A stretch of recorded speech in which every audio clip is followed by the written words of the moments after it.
To continue from last week, I should have checked all the positions of the deities before I gave the talk, but I didn't. So Christina did some research online, and then also this morning we received a picture of a tanka that a man in Germany has that is spectacular. I've asked him to shoot another really clear one, but the one that he sent us, I asked to be sent around to everybody so you can see it. Anyway, on Amitabha's right, so on the left as we look at it, there is white Chenrezig standing for forearms, and on Amitabha's left there is blue Vajrapani with 2 arms. And in the man from Germany's tanka, it has the 8 bodhisattvas all around too, which are really beautiful. And then it also has a Chenrezig and a green Tara, and then many scenes from the Pure Land. So it's really an exquisite tanka. So just to fill that out. Also, what Christina discovered when she searched online is sometimes you'll find a tanka of Amitabha with 2 figures at the side, and one is Namgyalma and the other is White Tara. And so together the 3 of them are known as the 3 long life deities. Okay, so don't confuse those 2 different depictions. Okay, White Tara you can recognize, yeah, and then Namgyalma has 3 heads and 8 arms? I can't remember how many arms, yeah, but you'll see a lot of arms and a lot of heads, you'll know that, sir. There's also different forms of Namgyalma, so, they may have different numbers of arms and heads and so on. Okay, so back to the Amitabha. By the way, did you enjoy that last night, doing the name a lot and then just having silence afterwards? Yeah, it's very nice. And the key is just to really sink your mind into the reciting, Amitabha. And you can really think of infinite light at that time.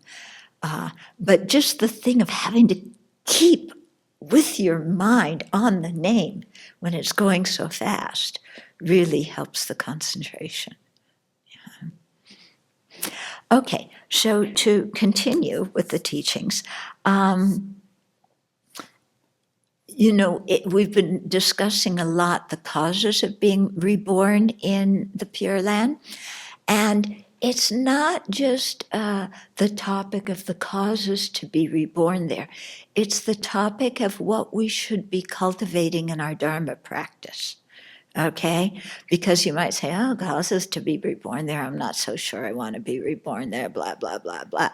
Yeah, but what is really being emphasized here are what are the qualities and the practices that are really essential in our Dharma practice. Okay, so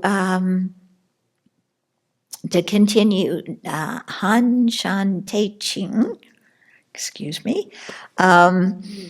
said, to practice Pure Land, one must abhor the condition of suffering in our Saha world and seek to be reborn in the Western Pure Land. One must practice Buddha recitation every day, bow to Amitabha Buddha, and recite the Confession and Purification Sutras. Practitioners must be firm in their faith, reduce their destructive karma day after day, and make a strong commitment to be reborn in the Western Pure Land. Okay, so essentially what he's saying is we must constantly purify our mind and create merit and learn the teachings, okay? And so, the first way to do that, to purify our mind, is by taking and keeping precepts. Okay, so of course, you know, abandoning the 10 non-virtues can be done by somebody who hasn't taken precepts, and all of us should abandon the 10 non-virtues. But the thing about taking precepts is every time you are not breaking them, you are also accumulating merit. And the whole thing of taking the precept is making a very firm decision in your mind about what you want to do and what you don't want to do. And so precepts are taken voluntarily. Nobody forces us to. But the thing is that we've looked at our life and we've really done some personal examination. And, you know, if I kill living beings, even animals and insects, how does it affect my mind? How does it affect others?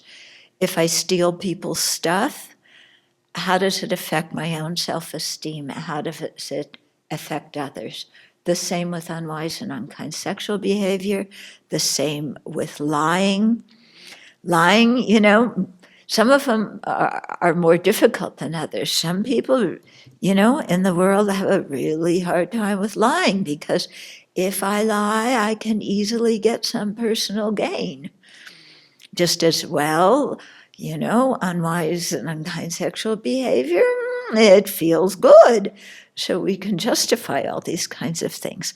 So we really have to do a lot of examination, thinking about specific examples in our lives and specific examples that we've seen in the lives of the people around us and what's happened to those people. And then the same with taking intoxicants. Yeah, which is the one that I find most people hesitate on. Yeah, but it's also the one that gets us in some kind of mental state where we do all sorts of ridiculous things. Okay, even though it feels good and sometimes you do great philosophical things and understand great philosophical things, still, you know, in the end of the day, yeah, we can be rather careless and heedless. Okay, so taking and keeping precepts, very important, you know. And, you know, so this is a very important element of purifying our mind. And then from there, you know, we can start to investigate the nature of samsara. You know, so going from investigating the nature of our own actions and their effects on others and ourselves, then, and taking precepts as a result, then we go on to examining the nature of samsara, specifically our own samsara, you know, and really thinking here of multiple lifetimes, you know, what it's like to get born again and again and again and again. Yeah, just the birth process, the death process, you know, the process of being a teenager again. Do you really want to do that? Yeah. You know, just the whole samsaric world of not getting what you want. Yeah, getting what you don't want, being disillusioned, even if you do get what you want. Yeah, and, you know, just the whole situation we're in where we keep having constantly recurring problems because we keep creating the causes for them. And we think that what we're doing is abandoning the causes of suffering and creating the causes of happiness. But because we don't really understand what the causes of happiness are and what the causes of suffering are, we're actually doing the exact opposite. So this requires a lot of really deep reflection and some clear ascertainment about what brings happiness and what doesn't. Okay, and some really deep reflection about what is happiness anyway. We all want it, but is happiness good food and, you know, friends and a nice career where we enjoy our job and good hobbies and beautiful climate and a heating system that works? You know, what really is happiness? Yeah? And we've all experienced getting all of those things, but can we say they've brought any kind of enduring happiness or not? And also, as soon as you have those things, you get a whole bunch of new problems. You know, as we've learned, you have a heating system, and then you have the heating system hell when it breaks down. You have a car, and then you have car hell. Computer hell. Okay, the love of my life and the love of my life hell. Yeah, because we can look and anything we get involved in doesn't bring straight, clear happiness across the board forever.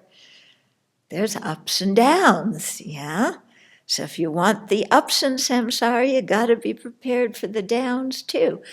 And I've heard so many people say, oh, yes, we need suffering to understand what happiness is. So, suffering is good, it has its place. But people only say that when they're feeling well. Yeah, when they're feeling sick and they're unhappy, they never say, oh, suffering is really good, it lets us know what happiness is. Suffering is necessary. They don't say that when they're in misery. They only say that when they're feeling good. Okay? So we have to really check up. And this, involves having some very deep conviction in karma and its effects, which is essentially having deep conviction in cause and effect. Yeah. And do we really believe that causes bring effects? Okay, in science we do. We study science, this brings this. But you know what? Sometimes it doesn't always bring that. But never mind. Yeah, in medicine, isn't it? Yeah, in medicine, one medicine doesn't cure everybody. Yeah. And there's a little bit of an aside for the people who say gun laws won't stop all the killing. Then, so why have gun laws? Then I say, well, chemo and radiation don't stop all cancer, so does that mean not giving it to anybody? It's the same argument, isn't it? Yeah. Okay, it may not stop everything, but it sure helps. Okay? So, but to look in the case here, what we're looking at is karmic cause and effect, and the fact that our actions have an ethical dimension. Okay? What we're thinking creates results. Yeah, it creates results in terms of what we continue to think and how we see the world, and even the experiences that we have in life. What we say, what we do, all of these have effects, not only immediately, but later on down the line, especially in future lives. Yeah. Now, people may say, well, but why should I care about this person I am in my next life? Because they're a different person. Yeah, so why should I care? I only care about me. Okay? Well, isn't the person that you're going to be in old age? Yeah, that isn't the you of now. That's a different person too. But you take care of that person. Yeah, when you're younger, you save, you take good care of your health so that the person who is 70 or 80 or 90 has good health and they have enough finances to live well. So we have to think. Then you say, oh yes, but next life, that's too far away. Yeah. Well, then you have to think, how did I get the good conditions I have this life? Yeah. How did I get these conditions? Why was I born me and I wasn't born somebody else? And all of you say, well, my parents. But all of the conditions of our life don't come from our parents. Our genes do. but they aren't all the conditioning factors in our life. Yeah, our environment conditions us. Our parents didn't give us this environment. Yeah. Why are we born who we're born? Why are we born with the kind of mental habits that we have and emotional habits that we have? Yeah. So here we really can trace things back to previous lives. So why should we care for the future life? Because whoever we were in a previous life cared for us. Yeah. And whoever we were in a previous life did a lot of hard work to create the causes for us having the precious human life that we have now. Yeah. So we can't really say it's a totally other person. We may not remember being that person, yeah, or that persons, because there are a lot of people behind us who created the causes for this life's well-being. Yeah. So shouldn't we pay it forward to whoever we're going to be in a future life? And also, another thing is, each moment by moment, there's the feeling of, I want happiness. Every single moment, there's that feeling, okay? So it was that thought or that feeling in previous lives that I want happiness that led to the creation of so much good karma in previous lives, that led to our having this life. Even though you may say we're a different person now than we were then. But this thought of I want happiness and the experience of happiness and suffering is going to happen moment by moment in this life and continue moment by moment into future lives. Yeah. So are you getting what I'm saying? I mean, our feeling of happiness now, it just lasts very short, and then next moment we have it again. Wanting happiness, not suffering. Next moment, wanting happiness and suffering. So it goes on into future lives. Yeah. So shouldn't we create the cause for that continuity of wanting happiness and not suffering to experience those results of happiness and not suffering? Yeah, because the person we're going to be when we're 80 or 90 is also going to want happiness and not suffering. And understanding that there's a continuum between us now and that person, we try and create that for that person. But there's also a continuum between us now and the person in the next life. So to create those circumstances for the person in the next life. Okay? So, but also not just create the causes for happiness for that person in the next life, but also getting fed up with samsara altogether and wanting to get out. Knowing that even if we have a good life, next lifetime, that's not going to cure all of our problems, because there's going to be the ups and downs and ins and outs of that lifetime, and that lifetime is at some time going to die. We're going to get another one after that, again, conditioned, yeah, by our behavior. And so the only reliable piece we're going to get from it is to stop the cycle altogether. Yeah. So it's like if you're in a really bad relationship, yeah, in a really horrible, abusive relationship, you might leave the person, but then come back. And then you might leave them again and then come back again. This happens a lot in abusive relationships. They leave and then they come back. You leave and then some attachment brings you back, or some guilt or something. You leave and then you go back. That's like samsara, you know? It's like, yeah, but I'm still here. Okay? So what we have to generate is this thought of, I'm done with this. Yeah, I'm really done. So that's like determining in an abusive relationship, basta finito, I'm done. I'm leaving and I am not coming back. No way, shape, or form. Okay? And so that's like the determination to be free, the aspiration for liberation. And then that just really propels our life in a very, very wonderful direction, and makes Dharma practice very easy. Yeah, because what makes Dharma practice difficult is our attachment to the happiness of this life. When we stop that attachment and we stop the attachment to samsara altogether, then Dharma practice becomes so easy. Yeah?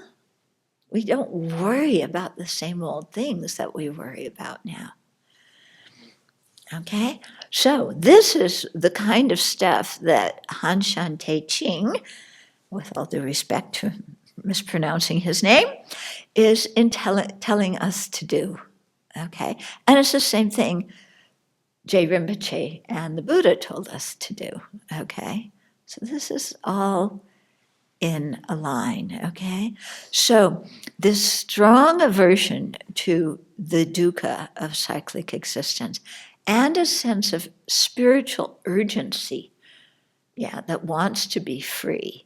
Not like, well, I'll kind of dawdle along. It's like, no, I got to go this way now. Yeah. Then these are the essential requirements for a successful practice of recollection of the Buddha. Okay. And a successful Dharma practice, no matter what we do. Okay. So these are some of the things we should be thinking about when we're doing our meditation sessions. Yeah. And doing this kind of, reflection on our life and really checking up the results of our actions and the results of our thoughts and the results of our motivations. Yeah.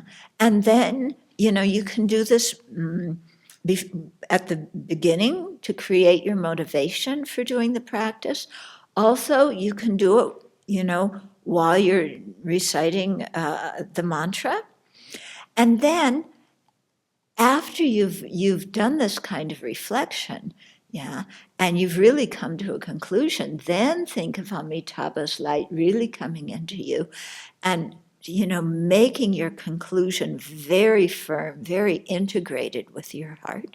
And also, if it's a reflection like this of checking our ethical conduct, thinking that the light from Amitabha is purifying all of our, mistaken actions, all of our non-virtue, all of our breaking of precepts and so forth, and really concentrate on that feeling of purification.